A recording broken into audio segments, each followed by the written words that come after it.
Hello guys, and welcome to the official Maldives on a budget. If you're looking to travel to Maldives and you're kind of on the fence how much you should spend or what things would cost, or maybe I don't even have enough to spend to go, we're going to be covering Maldives on a budget and give you all the information you need to know to help you better decide if Maldives is the place for you to travel on a budget and if it's even possible. Many people have a perception that Maldives is only exclusive to the higher income bracket and you have to spend thousands of dollars to go on a vacation.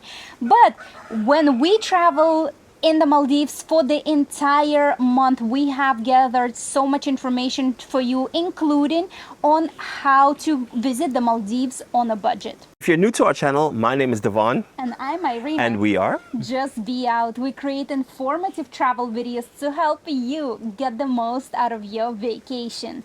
Just be out with us. We're going to break this video down into 4 important segments, starting off with transportation, accommodation, food, and activities. If you are looking to go to Maldives and you are looking for a private resort, this video is not for you, but we have other videos on the Maldives because after staying in the Maldives for a month, we did private islands and we did local islands. So we had the best of both worlds and we provide a lot of information about the Maldives that I bet you did not know. Not to say that there are no budget private island resorts. You can find deals where private island resorts go for as low as $100 per night. Yes, it is possible, but you do need to look for this type of deal. And that's for another video. Okay, so before we get sidetracked, let's stay on topic here. So the first one we're going to discuss is transportation. And what you need to know, traveling to the Maldives is totally different than traveling to any other destinations you've probably visited before. If you haven't seen our Maldives travel guide, we told you that Maldives is comprised out of islands and atolls, and there are 1,200 islands in the Maldives and 26 atolls. And the capital of the Maldives is Mali, where the international airport is located right next to it on Hulu Mali. And from there, from the international airport to get to other parts of the Maldives, that's where it could eat up a lot of your budget. But we do have some suggestions for you on how to save on the transportation in the Maldives. Of course, the most expensive is taking a private seaplane, and that is most likely the option you would choose if you're staying on the private island resorts. But if you're traveling to local islands, you do not need to book that expensive seaplane, which a round trip can cost you up to $2,000 per person. Easily. Okay, we're going to break down the cheapest option for you and then work our way up. So starting off with the cheapest option we have would be the local ferry. On the schedule, it is called MTCC, or it is also called the slow ferry or Donny. It's slow. When they said it's slow, it's slow. And mind you, this form of transportation is a little bit complex and is not as straightforward as you might think, even though it is the most cost effective. It costs only $2.50 one way per person, but it does come with a lot of cons. First of all, it is called the slow ferry for a reason. For example, a speedboat from Mali to Maafushi, one of the most popular local islands, takes only anywhere from 25 to 30 minutes, but on a slow ferry, it can take you up to 3 hours. Now, of course, if you have time on your hand, you might think, oh, 3 hours, no big deal. I'm on vacation, right? Some people might think, well, 3 hours, I could be in the ocean, swimming and relaxing and starting my vacation. So it really depends on your preference. But it's not only the amount of time it takes, it's the amount of frequency of how it travels between islands. Some islands are located really far and you need to even travel between atolls. And not only it will take you maybe 13 hours, maybe a full day of traveling, but also these ferries have very limited availability. And some of them even travel as infrequent as 3 times a week, so there's not a lot of options. But we thought we would mention it just because it is a means of transportation. Now let's talk about the most popular and the one you would probably take if you are on a budget, or the one you probably should be taking if you're on a budget. It is a speedboat, and speedboat, again, the price also depends on where the island is located, and the frequency also depending on the island. For example, to travel from Mali to Digura takes about 2.5 to 3 hours. The speedboat goes twice a day, one in the morning and one in the afternoon. It goes either from the main island of Mali, from the city, or from the airport, and the prices online go for about 75 to 78 US dollars per person one way. But to save on that ferry, you need to reach out to your hotel or to your Airbnb host that where you're planning to go to Digura, and they will have a cheaper price for you. They have some type of local deals. For example, we paid 45 US dollars from Digura to Mali City, but to the airport it cost 55 US dollars, and it is still a pretty big difference, about 20 US dollars from the online rate you can find versus booking through your host on the island. Another example is from Mali to Maafushi. It takes about 25 to 30 minutes to get to Maafushi, and it costs about 25 to 30 US dollars per person one way.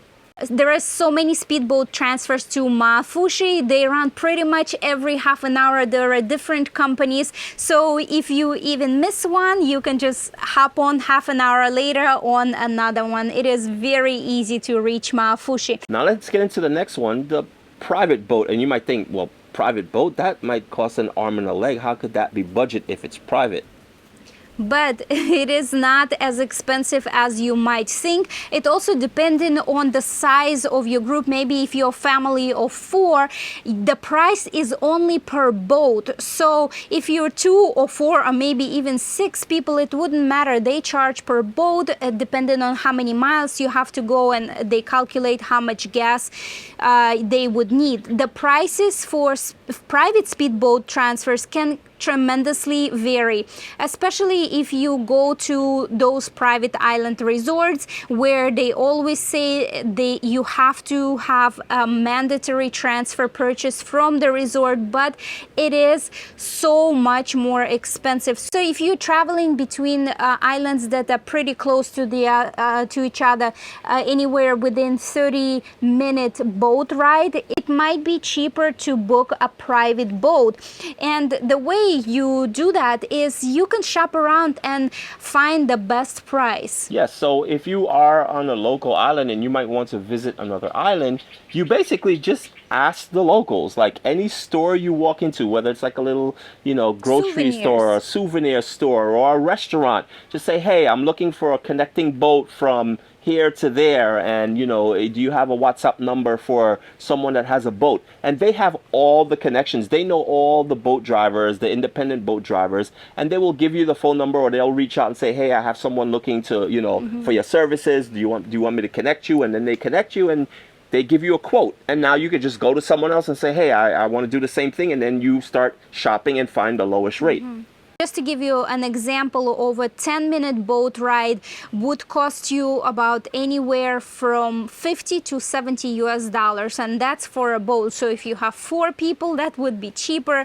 And that's a really good way, besides just the cost. When you go to the Maldives, it's a really good way to just not stay on one island. If you're informed enough, there are many neighboring islands, and sometimes you can literally see them from where you are. From your island, you can look across to the other island. And if you knew how to get there and how to maneuver and how to work with these local boats, then you could literally spend a few nights in one island and then go right across and experience what it's like at that other island too, because each island is so individual in many ways. Some have really great reefs and are really great for snorkeling. Others are just like white sand beaches and sandbanks. So it really depends. And if you know this ahead of time, you could plan accordingly and just split your time up and visit multiple islands. If your budget allows you to stay on a private island resort for a couple of nights, we will have a few tips for you. Just watch till the end of this video. Right, so now that's it pretty much for the transportation part. Let's get into the accommodations. Now, the general rule of thumb, anywhere you travel, holidays like Christmas and Easter, always drives the hotel rates up. And Maldives is not an exception, so if you would like to save, try to avoid those time frames of traveling. Well, of course, when we travel, we always try to judge when is the best season to go, because the last thing you want to do is go on vacation, think you're going to be laying on the beach in nice sunny weather, and then that's not the case because you didn't plan accordingly. Maldives have warm weather all year round, but the most important thing that you need to know is that Maldives also has its monsoon season. You heard that right, monsoon. Now, personally, I have never experienced a monsoon, but the word scares me alone. So definitely we don't want to be spending a lot of money going to a vacation and experiencing a monsoon. But in the Maldives, what you need to know is that even though it has a monsoon season, people still travel to the Maldives. Why? Because the prices dip dramatically. And sometimes it's more than half. And it doesn't guarantee that it's going to be a downpour during monsoon season. It just means that's the time that is probably more likely to happen. But there are times where it's monsoon season and it really doesn't rain that much, or it might rain for a little bit and stops, or maybe rain on a certain, maybe in the mornings or in the evenings. So it's not a continuous downpour the entire time you're there. I mean, maybe it could be, but again, it's all about the risk. But the monsoon generally means very high winds and lots of rain. Let us know in the comments. Have you been to the Maldives during the monsoon, or would you risk it knowing that you would pay little to nothing of what the original cost would be to go during that season? The season for monsoon is June through August, and August is actually, that's when they experience the heaviest winds and rain. And this is where the prices are the lowest in the Maldives. Even the high-end resort drop their prices sometimes up to 3 times. And the local islands, of course, the rates go down as well.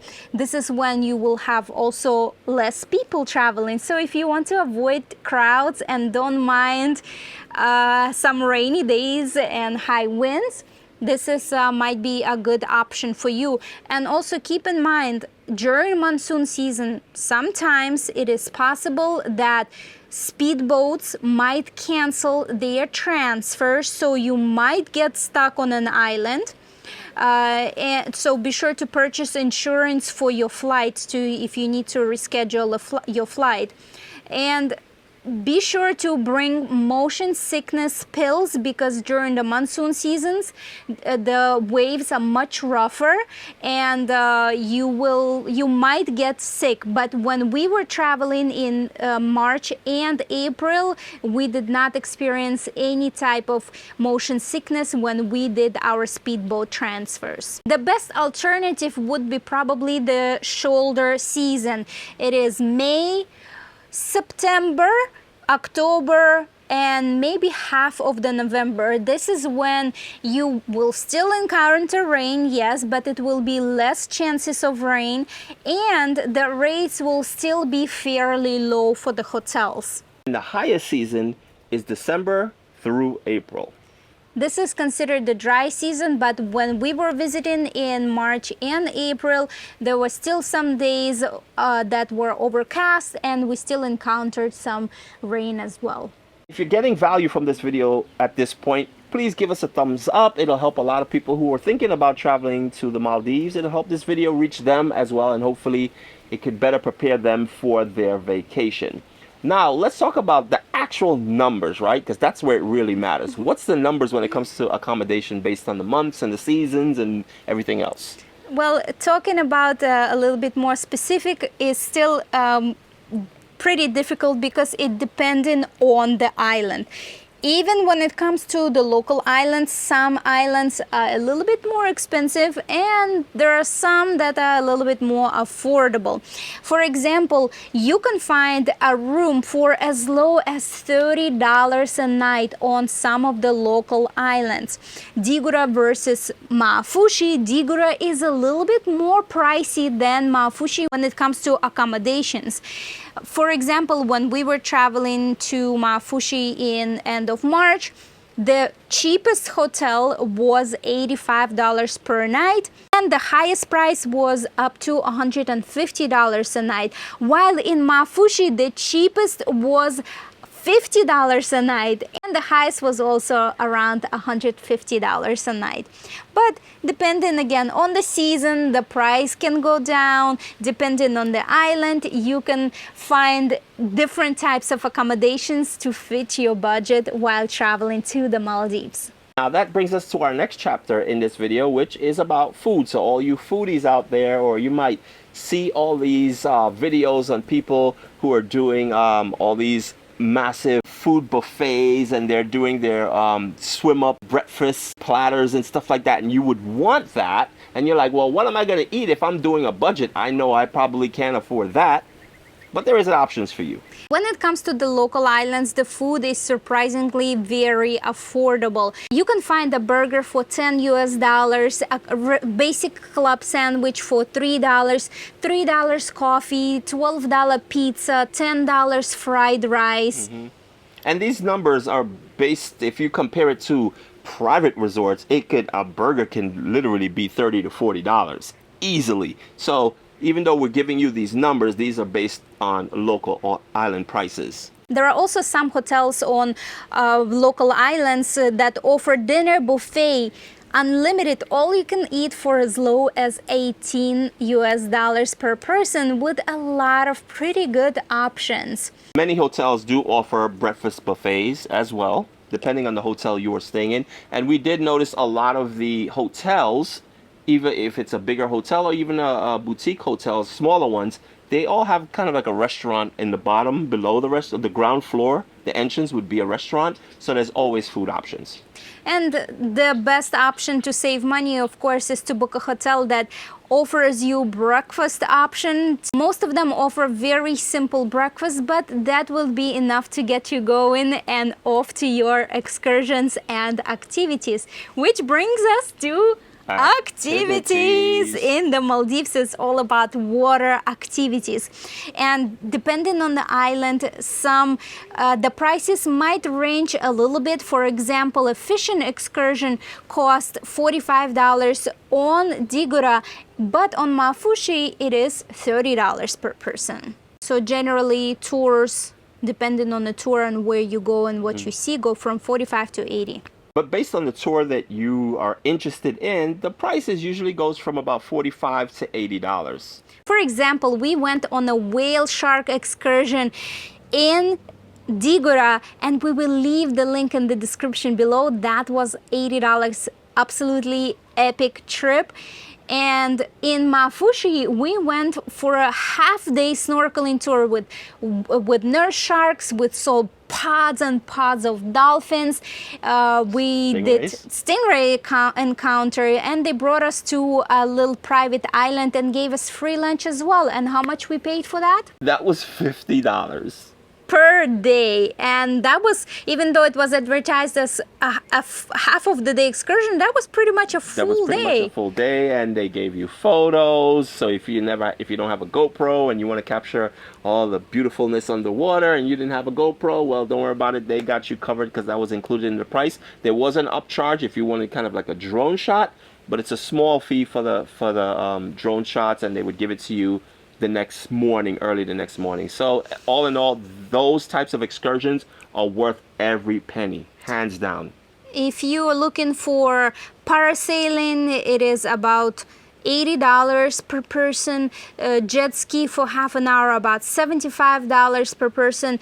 Scuba diving, anywhere from $45 to $60 per dive. So I think it's pretty affordable, the excursions and activities. And if you love the water and you love these activities, we highly suggest you go to Mafushi, because there you'll get the really great price. And not only that, just the variety of the different water sports you can do is just mind-blowing, all on one island. Mafushi, in our opinion, is where you get the most bang for your buck, because it is closest to Mali. It is only 30-minute speedboat ride. The shorter you ride, the cheaper your transportation is. There are more variety of hotels and different price range. and lots of activities at very affordable price. Just keep in mind, if you go during monsoon season, some of the excursions might not be available due to the weather conditions. Remember in the beginning of this video, we told you we were going to give you a little hack or tip, if you will, on how to do private resorts on a budget. Well, here we go. Well, number one is Crossroads Maldives. They have an app where you can book a speedboat for as low as $20 round trip. It goes from Mali City, only 15 minutes away, and they give you access to private resorts. You can stroll through their marina, and the access to the beach club is only $12.50 per person. Does not include drinks or food, but nevertheless it is an amazing value, and we created a complete video and we will leave it in the description below. And next thing you need to know, if you don't know, is you can actually book day trips from the island you are staying. Many local islands offer day trips to private island resorts. You can book it from Male, from Digura, from Fushi, and the day trips will depend on where your island is located. Of course, they will offer you day trips to the closest island to where you are, and the day trip starts from $100 per person. That would include your round trip speedboat transfer. Sometimes it includes light drinks like water, a couple of beverages, non-alcoholic, and lunch. There are also packages where it includes all the alcohol, because remember, on local islands in the Maldives you cannot have any alcohol. So if you want to do a day trip to a private island, you might get an all-inclusive option where all the alcohol is included and you can drink for the entire day and enjoy the facilities and the amenities of a private island resort. So that's a really good option, because you could get a taste of the private resorts and, you know, have a really amazing time and then just go back to your local island. But let's do a little math. If you are taking a day trip to one of those private island resorts, it starts from $100 per person. That is the lowest option. But if there are two people, for example, most people go either with a friend or as a couple, other, yes, right, to the Maldives, because, you know, it's a romantic destination. And that would cost you already $200 minimum to $250, because some, depending on the resort, some have a minimum $125 charge per person. So that would already be either $200 or $250 per day for two people for just a day trip.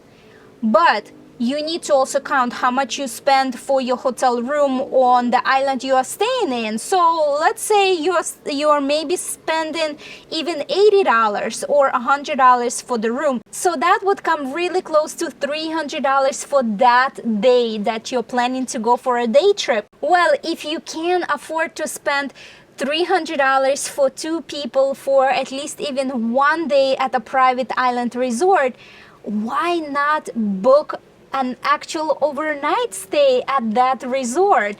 There are many options in the Maldives that offer that price range, and they also come with breakfast. And if you don't want to spend any money at all on dining out in their restaurant, well, get some snacks from the private islands. Get cup of noodles to be really on the budget but still be able to experience that resort. How do you get to that resort that you chose within your budget range? Well, number one, you need to contact them and ask, is it okay if you take a private speedboat? As I mentioned before, all private island resorts force you to take their transportation option. It says mandatory, and some, but very few, will really charge you that transportation fee even if you get there by yourself.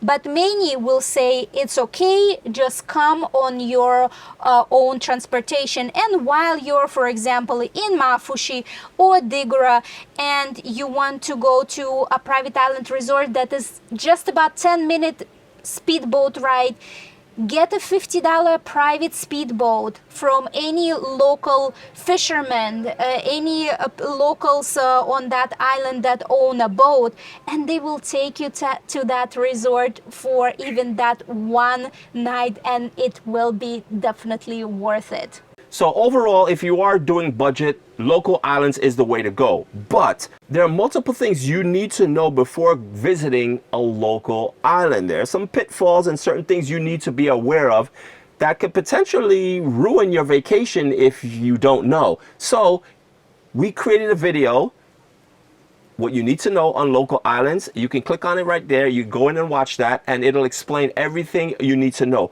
Thank you so much for watching. We hope this video was informative, to say the least. And don't forget to share this video, because again, other people are looking for this information as well, and it definitely helps them. Thank you so much for watching, and as usual, Just be out with us. cheers.